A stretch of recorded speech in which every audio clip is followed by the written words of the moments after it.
Now it's time for The Last Word with Jason Johnson hosting. Good evening, Jason. Thanks so much, Rachel. Appreciate it.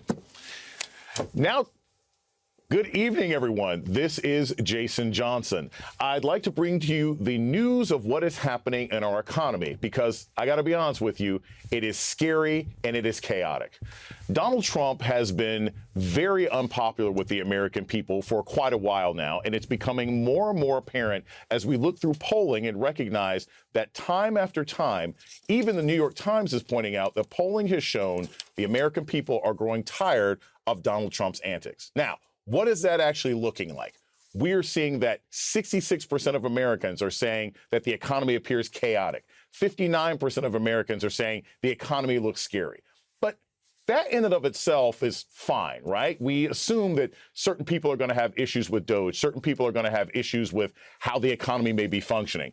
But when we're getting into the granular areas of the polling, it's becoming abundantly clear that the American people are souring on everything that Donald Trump has done. On issue after issue, a majority of voters disapprove of Donald Trump, from immigration to managing the federal government to Russia's war in the Ukraine. Only 43% approved of Donald Trump's handling of the economy, a serious erosion on an issue that for a long time had been one of his strengths.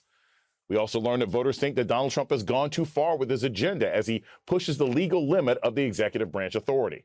54% said Donald Trump exceeded the powers available to him as president, including 62% of independents and 16% of Republicans. Today, Donald Trump told reporters that he has spoken to China's president numerous times to discuss a deal to ease tariffs. He told Time magazine that President Xi called him, adding, quote, "I don't think that's a sign of weakness on his behalf." When asked what President Xi said to him, Donald Trump offered a nonsensical response. A spokesperson for the Chinese government flatly denied that, saying, quote, "China and the U.S. are not having any consultation or negotiation on tariffs. The U.S. should stop creating confusion." The direct translation to that is, "Stop lying, America." The polls show voters aren't giving Trump the benefit of the doubt that this is all the art of the deal. And the markets and businesses certainly aren't behaving as if they believe the lies and bluster president will magically pull out a win at the end of all of this. NBC News reports, quote, "Retailers are warning that U.S. consumers could once again be faced with empty store shelves and the kind of supply chain snarls that marked the COVID era. President Donald Trump's tariffs on China remain at their current levels. Companies have been canceling their shipments of goods from China and halting new orders. Some of the products likeliest to go missing from store shelves in the coming months will be lower-cost footwear, apparel, toys, and electronics, for which manufacturing is heavily concentrated in China." Bloomberg reports the tariff terror is now a real war on Christmas. Remember the war on Christmas, the thing Republicans invented? See, now they're doing it. Right now, retailers have to decide what to order for Christmas. And so items like toys and decorations and costumes that are usually made in China, they have to figure that out now. One economist who served on the White House Council of Economic Advisors during Trump's first term told Bloomberg the following, quote, "It's only a matter of time before we see empty shelves at retailers, as well as a reduced variety of goods that are available. Now, giant companies might be able to take the risk of placing orders which might end up being unprofitable. But some smaller companies, they might get wiped out altogether." Here's the thing about that. Trump tariffs threaten to make Christmas inconvenient for well-off parents. They'll get the dreaded out-of-stock message when they're late-night shopping. But for low-income or poor parents, like if there's $100 that you got for Christmas, you only have $100 for Christmas. So if toys cost twice as much this year, Santa's bringing home half as much to your kids. Think about how that mom and dad will feel, or their kids. And here's the thing. None of this had to happen. We should have been in the clear after the pandemic, but no. Donald Trump had to Trump. There's a report that's really fascinated me about pizza sales and how that's affecting our economy. We're seeing that frozen pizza sales are surging as people shift to eating at home instead of dining out at restaurants.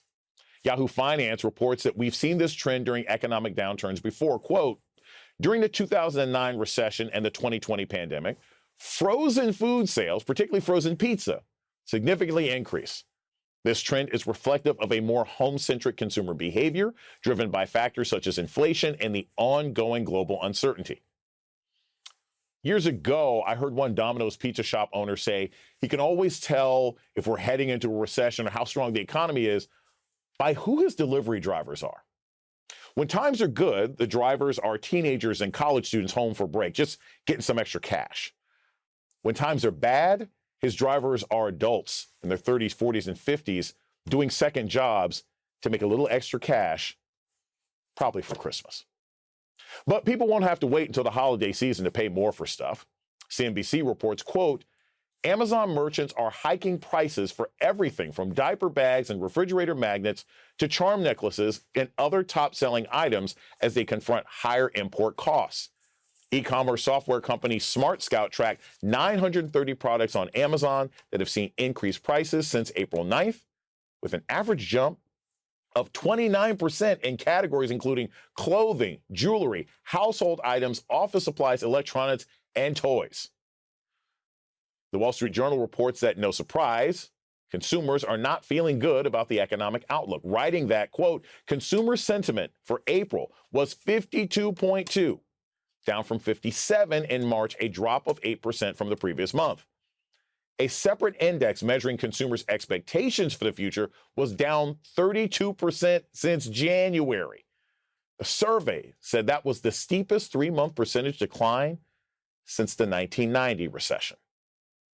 The turmoil of Donald Trump's first 95 days is reflected not just in the polls, but also in the anger that we're seeing at town halls.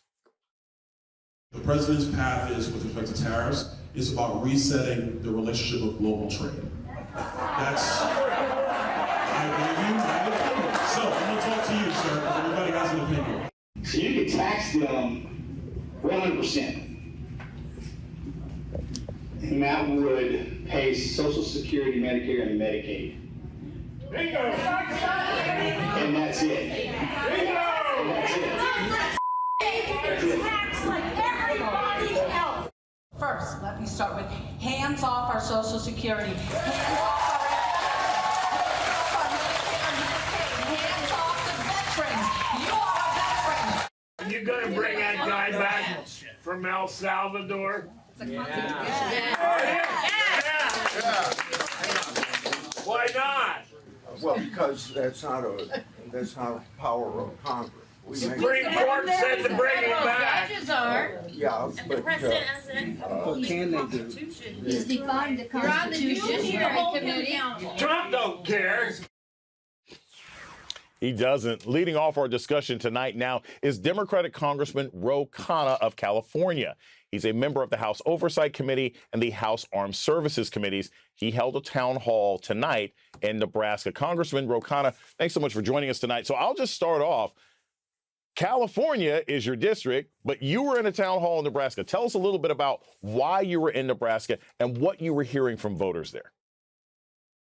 Well, I've been doing town halls in Republican districts where Republican members aren't showing up. I started with 3 town halls in rural California, and thousands of people were showing up. So I started to get invited in other states. Was in New Jersey earlier this week, and then in rural Nebraska.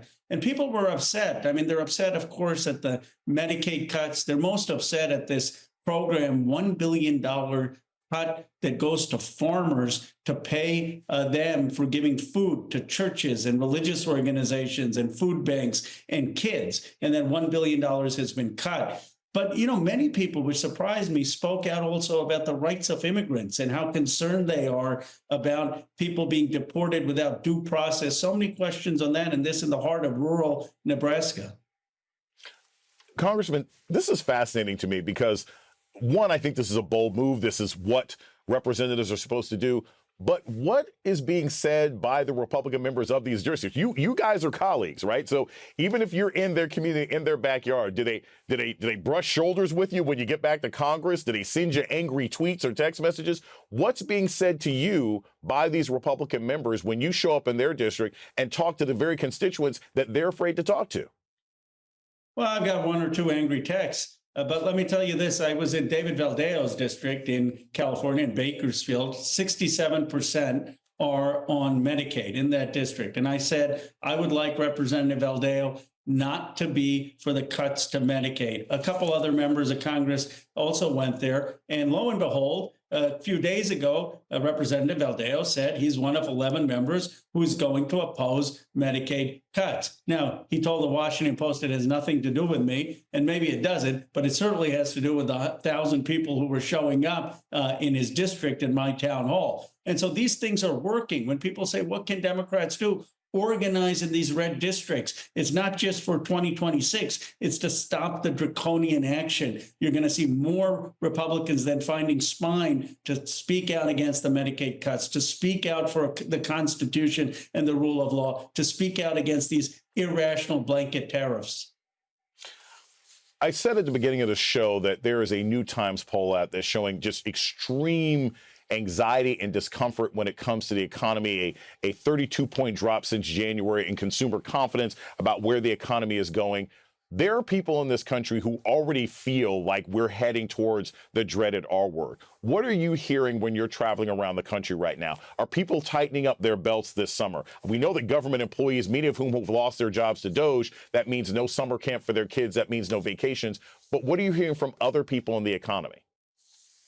There's a lot of anxiety there because we're in an economic crisis. I mean, a 20% drop in the markets. I mean, this is affecting people's retirements, 401ks, consumer confidence, the second lowest since it's been since 1952. The April stock market trending to the worst month since 1932. And then you have, while the stock market is declining, unprecedented bond yields are going up, meaning people are not confident anymore in our treasury bills. They're going into gold. It is a crisis of enormous proportions. And you even hear Republicans having doubts, even Silicon Valley folks in my district having doubts. I said to someone today, half jokingly, I said, look, in this country, you can commit crimes and have criminal indictments. And people will forgive you if you're a politician. You can, as Trump, do things in your personal life. People will forgive you. You can start an insurrection. People will forgive you. But you know what you can't do? You can't destroy people's money. You can't destroy wealth. That's what he's doing. And it seems that's the red line in this country. That is what we're hoping, at least, not for people to have economic difficulty, but for consequences to finally be held by this administration. Congressman Ro Khanna, thank you so much for starting us off tonight. Thank you. Today, Time magazine released a new interview with Donald Trump. But I want to read what Trump said when asked about Kilmar Abrego Garcia, who was forcibly deported by mistake to an El Salvador prison. In Time magazine, the Supreme Court ruled 9-0 that you have to bring back Kilmar Abrego Garcia. You haven't done so. Aren't you disobeying the Supreme Court? Trump responds, well, that's not what my people told me. They didn't say it was. They said it was. The 9-0 was something entirely different. Time magazine. Let me quote from the ruling. The order properly requires the government to facilitate Abrego Garcia's release from custody in El Salvador. Are you facilitating a release? Trump's response. I leave that to my lawyers. I give them no instructions. They feel the order said something very much different from what you're saying, but I leave that to my lawyers. If they want, and that would be the Attorney General of the United States and the people that represent the country, I don't make that decision. Time magazine. Have you asked the president of El Salvador to return him? Trump says, I haven't. He said he wouldn't. Time magazine. Did you ask him? Trump says, but I haven't asked him positively, but he said he wouldn't. Time magazine. But if you haven't asked him, then how are you facilitating Abrego's release?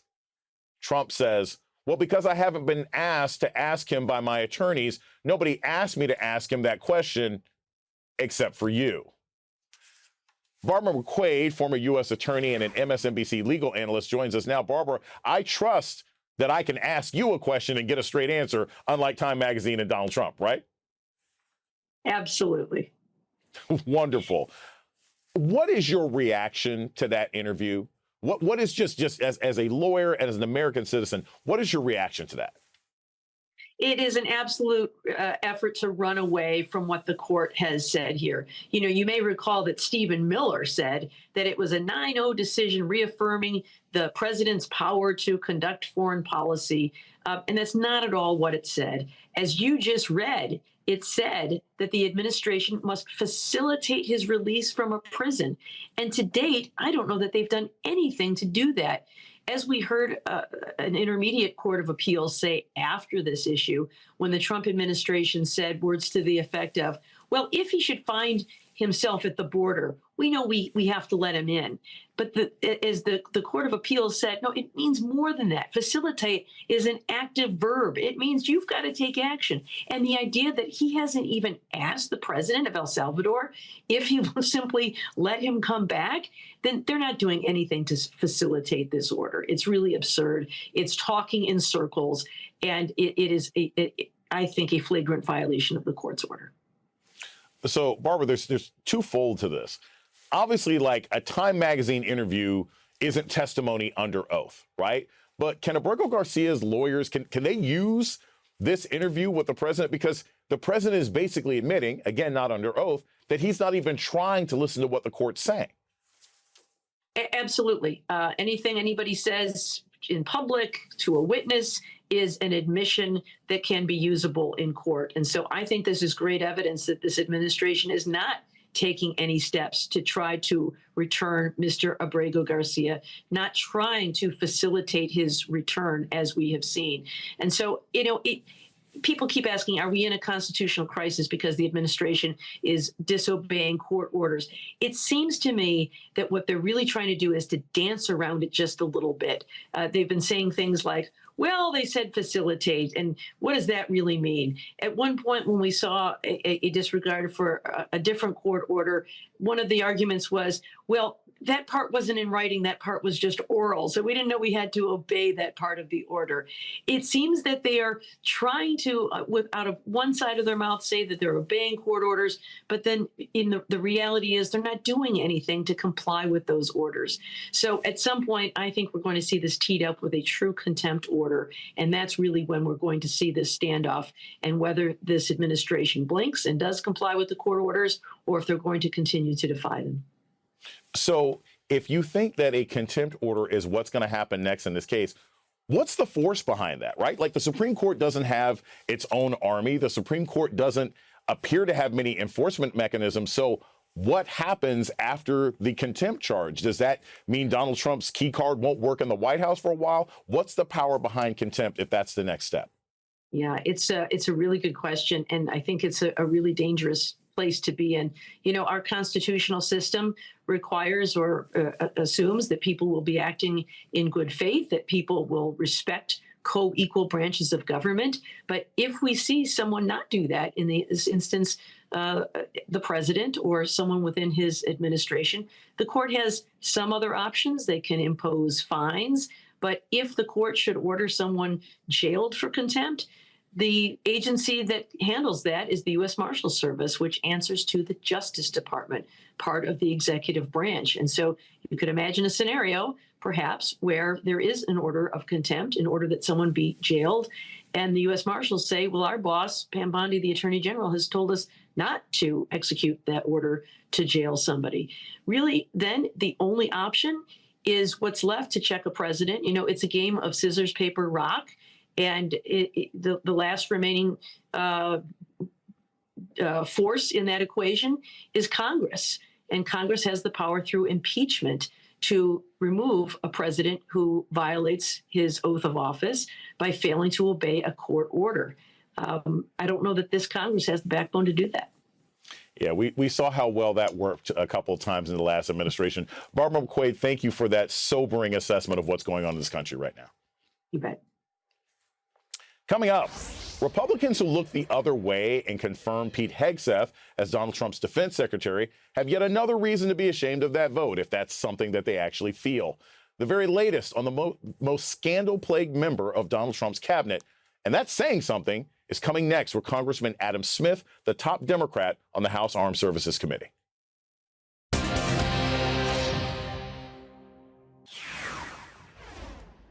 Day 95 of Trump 2.0.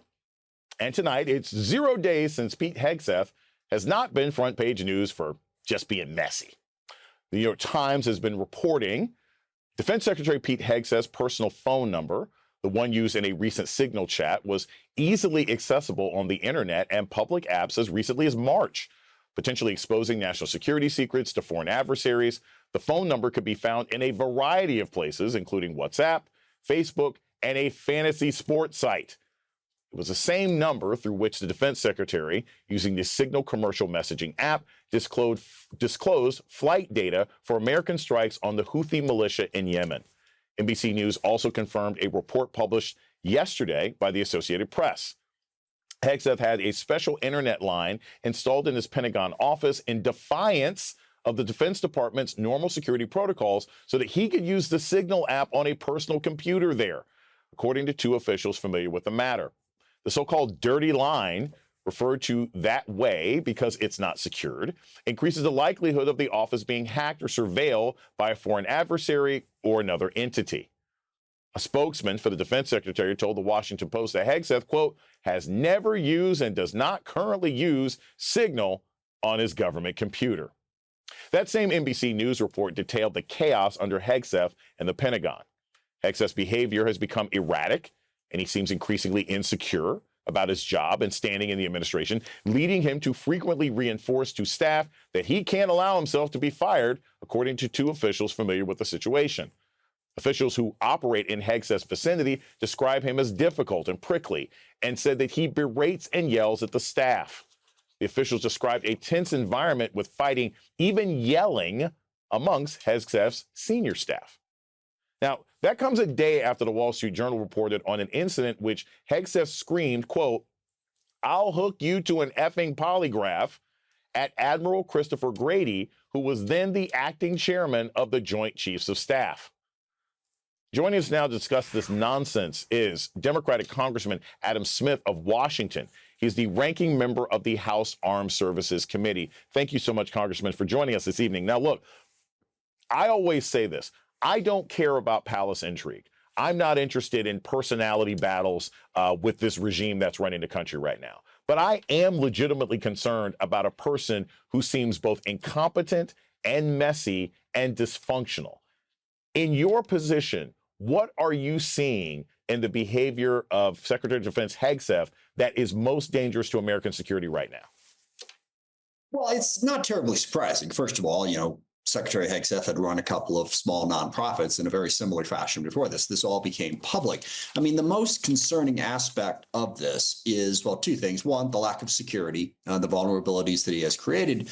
But then second, just the incompetent management. And look, the Pentagon's a very important place. Decisions are made every day about, well, what programs to purchase, procurement programs, people to hire, and all of that. He seems manifestly incapable of running, well, any organization, much less the Pentagon. Now, it doesn't have like a specific thing. It's not like he's going to accidentally start a war, but that level of incompetence just leads to a poorly run agency. And the Department of Defense is enormously important. It spends a lot of taxpayer dollars, first of all, so we want to make sure they're spending them well. And second, it's responsible for the national security of our country. And I guess third, it's responsible for taking care of the men and women who serve in our military. He appears incapable of running the agency. So, Congressman, this is the thing, and I'm not being hyperbolic here. You're saying, well, he's not necessarily going to start a war, but here's the thing.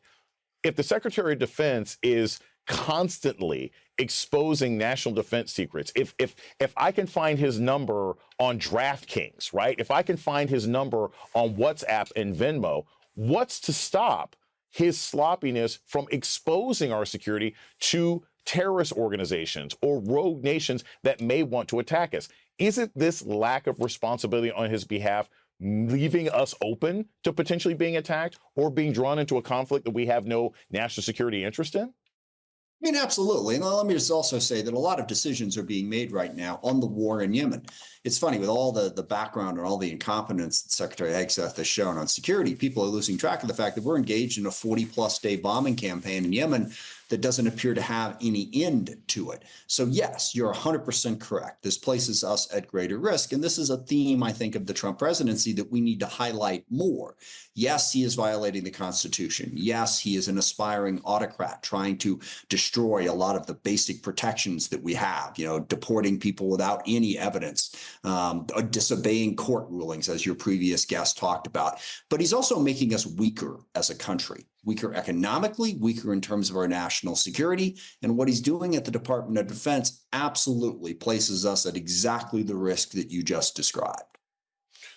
Congressman, one last quick question. The Secretary of Defense is also responsible for being basically the point person when we interact with our allies abroad. After what many of our allies saw Donald Trump do to Vladimir Zelensky, after Vice President Vance basically went to Europe and said, you guys are the old team, we don't want to socialize with you anymore, do you think that Secretary Hegseth has the ability to go to our allies and heal those relationships so that, again, United States national security and global NATO security can be maintained? Well, the fact that I'm laughing before you even finish that question tells you no on a series of levels. I mean, look, I suppose you could argue that he picked Pete Hegseth to be an outsider, to be a new voice who is going to try to change things. But at the end of the day, he's just a not very capable person who has been put in a position that is way above his talent level. And that undermines. So how is he going to organize? He can't organize his own office. How is he going to organize a conversation with dozens of different allies across complex issues, just in general? Putting aside that's one issue. Second issue is Donald Trump has told the rest of the world to go to hell. He said, allies, partners, we don't need them, and I think that is really placing us at risk. So, even if Pete Hegseth was an incredibly capable Secretary of Defense and he had to go walk into a room in European after what his boss and what the vice president have said, insulting, belittling, pushing away allies, that would be a tough job for a competent, capable, experienced manager. And we learned Secretary Hegseth is none of those things. So no, there is no way he is going to make the situation better with our allies. And it's bad enough right now. And again, just want to close emphasizing this point. Why does this matter to the American people? It matters because it makes us weaker. It makes us more vulnerable. We do still have adversaries, Iran, various terrorist organizations. And as I mentioned, our troops are committed in Yemen. They are committed throughout the Middle East. I just got back from a 10-day trip there, visiting them in Iraq and in a couple of other countries. So we're out there, we're vulnerable, we're in a bad position. We need competent, capable leaders who are building strong alliances and protecting this country. Donald Trump is not giving this to us. And please, Pete Hegseth is terrible. Don't forget, it is Donald Trump's responsibility. He's the one who picked him. He's the one who is pushing this horrible national security policy. Somebody who can't organize a group chat certainly can't organize a coalition of the willing. Congressman Adam Smith, thank you so much for joining us this evening. Thanks for the chance. Coming up, another scandal inside Trump's cabinet this week. Shocker. Comments made by Robert F. Kennedy Jr. about autism and a report suggesting the Trump administration had plans to create a registry to track Americans with autism. That's next.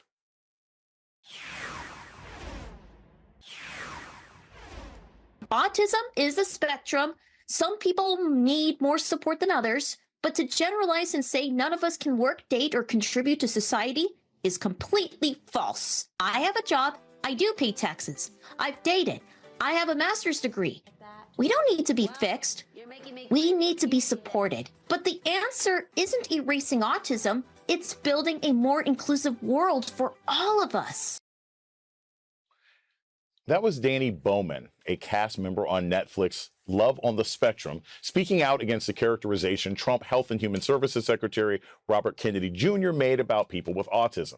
RFK Jr., who Trump picked and Republicans confirmed for the nation's top health job, even though he has no medical or scientific degree, deeply upset people with his recent comments describing autism as a, quote, preventable disease, and saying that those with autism will, quote, never pay taxes, they'll never hold a job, they'll never play baseball, they'll never write a poem, they'll never go on a date. A Health and Human Services spokesperson later put out a statement that Kennedy Jr. was only referring to, quote, those that are severely affected. Earlier this week, CBS News reported that as part of Kennedy Jr.'s plan to study autism, quote, a new disease registry is being launched to track Americans with autism, which will be integrated into the data, including medication records from pharmacy chains, lab testing, and genomics data from patients treated by the Department of Veterans Affairs and Indian Health Service, claims from private insurers, and data from smartwatches and fitness trackers.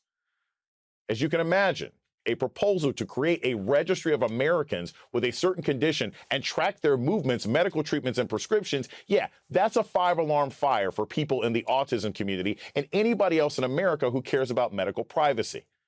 And tonight, HHS says, no, we're not creating an autism registry. Quote, a Department of Health and Human Services official said Friday that the health department is not creating an autism registry, contradicting an announcement made days ago by the director of the National Institutes of Health, describing his plans to study causes of autism. We're not creating an autism registry. The real-world data platform will link existing data sets to support research into causes of autism and insights into improved treatment strategies. An official for the department told CBS News in an email statement, the HHS official did not say whether the director, Dr. Jay Bhattacharya, initially misspoke or explain why his plan was reversed. Bhattacharya did not respond to a request for comment. HHS has not responded to a CBS News request for an interview with Bhattacharya about the registry. All this attention on Kennedy Jr.'s ignorance, when the reality is the biggest looming threat to children and adults with autism and their families is the Republican budget plan to slash Medicaid and Elon Musk's Doge chainsaw, which cut funding for education and autism research. Joining us now to discuss is Ashley Wiley Johnson, PhD, no relation. She is a speech language pathologist and vice president of the Los Angeles Speech and Language Therapy Center. She's also the co-author of the book, Autism Spectrum Disorders from Theory to Practice, Assessment and Intervention Tools Across the Lifespan. Dr. Wiley Johnson, thank you for joining me this evening. This is a very important issue to me, both personally and politically. And I just want to start with this. When you heard earlier this week, and April is Autism Awareness Month, when you heard earlier this week that the Department of Health and Human Services might be creating an autism registry, what was your first reaction? You know, my first reaction, thank you, Jason, for having me on tonight, was nothing short of feeling alarm. And quite frankly, I felt like this idea of creating some sort of list to track people felt all too common historically. So I'm concerned about it, as is all of the people that I've spoken to in the autism community. Now, Dr. Wiley Johnson, one of the things that I think is important for people to understand is that while there are increasing numbers of people who have been diagnosed with autism in the United States, that is a reflection of better prevention and assessment, right? It's not necessarily some sign that autism is increasing, which is what conspiracy theorists like RFK Jr. are trying to promote, correct? Yes. Well, of course, you know, we know that the tools that we have, the diagnostic understanding, our awareness, and even acceptance of autism has definitely led to some of the increase in prevalence that we're starting to see. Of course, you know, as a clinician, seeing this increase, which is pretty significant, it also is rapid, I am concerned. So I would like to see research continue. But it seems absolutely counterintuitive that we would take the money away from research when the need is to figure out more about what's going on. One last quick question, Dr. Wiley Johnson. All of these cuts that we're seeing to Medicare and Medicaid, you have a center where you work with children and adults on autism, on the autism spectrum, helping them integrate into the economy and society. What are these kinds of cuts to Medicaid and Medicare going to do to the families and the people who have autism in this country right now? I mean, it is so detrimental, to say the absolute least. We are fortunate to be in a place where we're able to provide amazing services to individuals. I know when I see the moment when parents say this is really tough or this is hard on my marriage, it happens all the time. However, with access to services and support, like was earlier mentioned in the show, you see the trajectory and the life of individuals with autism change. You see the feeling of that never day go into, I have hope, or I'm excited for my child to reach these milestones. So to be able to take the money away when what we need is to change the access, allowing more people to come and get services it's just unfortunate to say the absolute least. And seeing this rise in prevalence rates coupled with pulling back from the critical services that we know help to support individuals who have autism, it's mind-boggling. It is also a crisis of conscience, but that doesn't seem to be something that this administration cares about. Ashley Wiley Johnson, thank you so much for joining us this evening on The Last Word. Thank you, Jason. Coming up, meet someone who's fighting back against the Trump administration's war on DEI.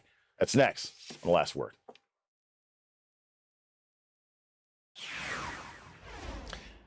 Tonight, there's new reporting about more Trump program cuts at the Department of Defense. It comes after nearly 400 books were purged from the U.S. Naval Academy Library following an order from Defense Secretary Pete Hegseth, including Maya Angelou's I Know Why the Cage Bird Sings and a book about Holocaust survivors. Also note, Hitler's Mein Kampf was not one of the books removed. Best-selling author Ryan Holiday, best known for his work on Stoic philosophy, shared in a New York Times op-ed what happened last Monday when he was scheduled to lecture at the U.S. Naval Academy. Quote, "For the past 4 years, I've been delivering a series of lectures on the virtues of Stoicism to midshipmen at the U.S. Naval Academy. I was supposed to continue on April 14th to the entire sophomore class on the theme of wisdom. Roughly an hour before my talk was to begin, I received a call. Would I refrain from any mention in my remarks about the recent removal of 381 supposedly controversial books from the Nimitz Library on campus? When I declined, my lecture was canceled." A Navy spokesperson told the Times that the Academy, quote, "made a schedule change that aligns with its mission of preparing midshipmen for careers of service." Joining us now is Ryan Holiday, author of the new book, Right Thing, Right Now, Good Values, Good Character, Good Deeds. Ryan, thank you so much for joining us this evening on The Last Word. I just want to start with this. I know what it's like to have a speaking engagement. You get prepared, you have your speech, you're excited to do it, you're going around, you're talking, sometimes there's compensation involved, et cetera, et cetera. What made you decide to say, hey, look, if you guys aren't going to let me tell the truth to our military, I'd rather not do it? What was that decision-making like for you? I just felt that in good conscience, I couldn't have lectured there as I did in 2022 about courage, in 2024 about justice, and then fold because someone was trying to suppress criticism of a decision that I suspect every professor and administrator at the Naval Academy knows is antithetical to basic academic independence and this sort of pursuit of wisdom. You don't ban books that you don't like. You don't have to read them, but you don't ban them. And an elite institution has to be willing and able to engage with ideas they disagree with, they don't like, even that are incorrect. And so I felt I couldn't tell them to do it and then model the exact opposite of that behavior. I want to read for the audience a little bit of the speech you were going to give at the Naval Academy. This is the line that I love. This is as the kids would say, bars. I'm a college professor myself. Read dangerously, read curiously, plunge into unfamiliar territory, get behind enemy lines, and seek to understand anything and everything, particularly the points of view of the people you disagree with. Steelmen rather than strawmen, investigate rather than persecute. Why is that belief system so important, not just for Americans and people in general, but in particular for men and women in the military? Yeah, look, so this goes all the way back to Sun Tzu, the idea that you have to know your enemy. Seneca, the great Stoic philosopher, talked about how we have to read behind enemy lines. And what I've always loved about Seneca's writings, I think it's a model for all of us, is the philosopher he quotes the most is Epicurus, ostensibly his greatest rival. And he has this great line. He says, "I'll quote a bad author if the line is good." There's great stuff from people that we disagree with. There are ideas in their work that helps us understand why we have our own beliefs. And so if you're afraid of what you disagree with, you're going to get in trouble. And in fact, a metaphor I heard that I think a lot about is like, what's your style of learning? Are you a soldier or are you a scout? Now, you might think that midshipmen at the Naval Academy want to be soldiers, but soldiers defend beliefs. Scouts go and explore. And we want this generation of leaders who in the future are going to command submarines, are going to command fighter jets. A graduate of the Naval Academy who's spoken out about this, Admiral Stavridis, was the supreme allied commander of NATO. These are people who are going to deal with factions, with immense moral obligations and responsibilities, and they need to be able to be not just informed historically, but find common ground and be able to get in the mind and the shoes of people and cultures very different than theirs. Yeah, we have always admired the sort of warrior philosopher, and that requires someone who actually understands things other than the orders and maybe even the morality behind the orders. Ryan, I also want to ask this because I think this is key. Whenever something like this happens, right, there's public backlash, there's commentary, but have you heard from people at the academy? Have you had professors reach out to you, students reach out to you and say, I really wish that you could have given your speech. We're going to find some way around it. Or has everyone sort of circled the wagons around the Academy's decision to block what you had to say? Of course, privately, I've heard from all sorts of people, and the Naval Academy is one of our absolute crown jewels of this country. It's responsible for our naval power. It's filled with some of the brightest young men and women. In fact, I go all over the world. I talk to all different groups. One of the things that gives me the most hope about our country and about the future is the young men and women that I've got to meet there at the Naval Academy. And I think it says something about where we are now, that they are afraid to speak out, that they are having to follow orders that they know are wrong. Right. And look, I agree that the Naval Academy should be largely apolitical. And that's why it's so unfortunate that the Defense Department and the president plunged it into this political fray, put these people in this impossible situation where they're having to choose between their pensions and their job security and two measly slides in my presentation. They shouldn't have to do that. You know, it's hard to say that it's an apolitical institution when you get rid of, I know why the Cageberg sings, but you keep Mein Kampf. Ryan Holiday, thank you so much for joining us tonight on The Last Word. My pleasure. We'll be right back. And that was tonight's Last Word.